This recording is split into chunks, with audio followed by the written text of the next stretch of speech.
guys. OFW, di madali. Kailangan natin magtiis para sa pamilya natin o sa mga pangarap natin. Naka-duty kami nito, closing. Like 30 minutes before the closing time. Prepare na kami. Kasama ko yan. Prepare na sila. Hindi madali ang OFW guys. Sakripisyo sa pamilya. Kailangan tiis.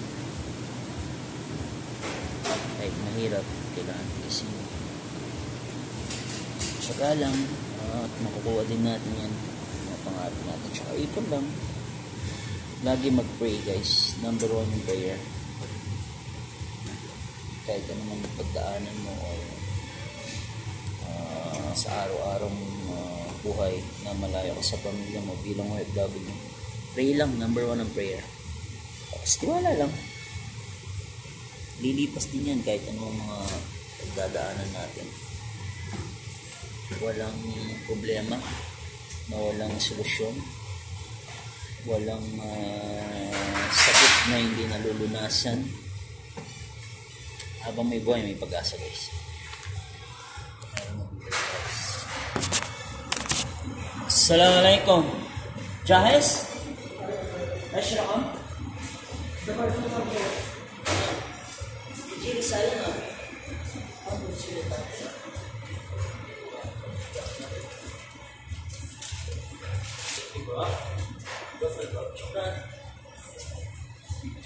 Libre yan guys. Kailangan mawala dito sa system namin. Kaya hindi rin basta-basta yan. Tiis-tiis lang.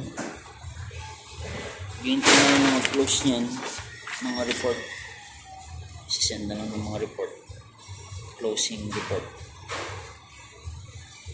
Sapatos ko guys. Hindi ko na masyadong na-shine, pero still doing good pa rin. Madami ng pinagdaanan yung mga sapatos na to guys. Kahit sa labas na trabaho, outdoor activities, part-time, sa duty dito sa trabaho.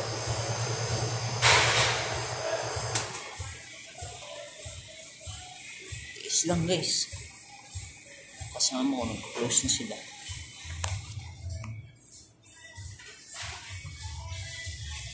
Close na sila. Tiis lang.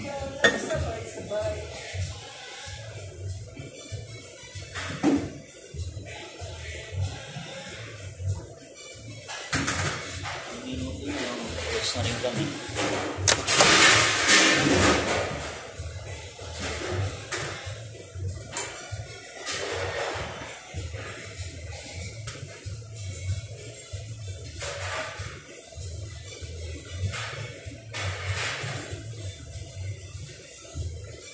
Why OFW?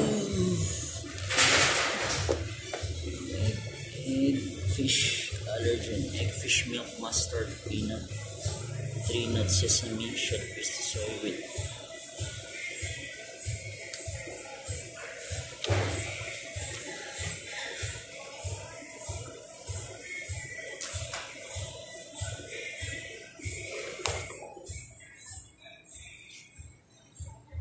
ilang minuto na lang din, uwi na rin kami niyan.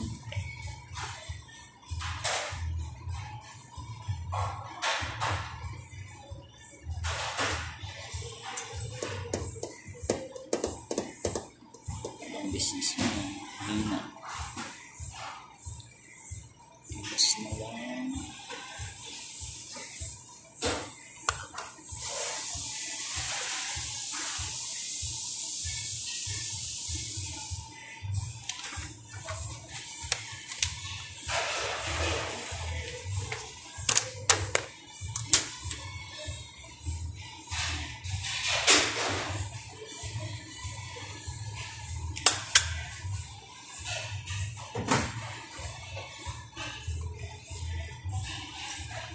This projection.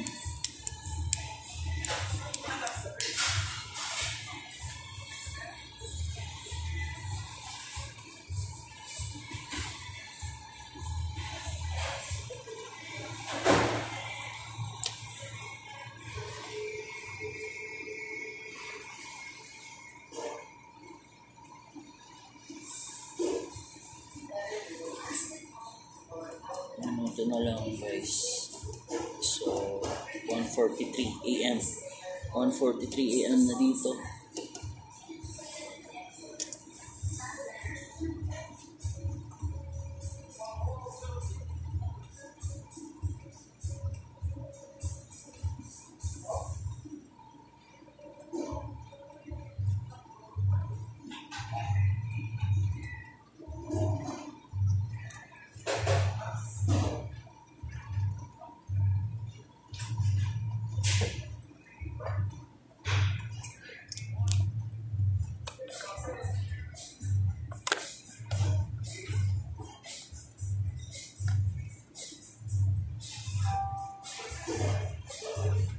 Minuto na lang guys.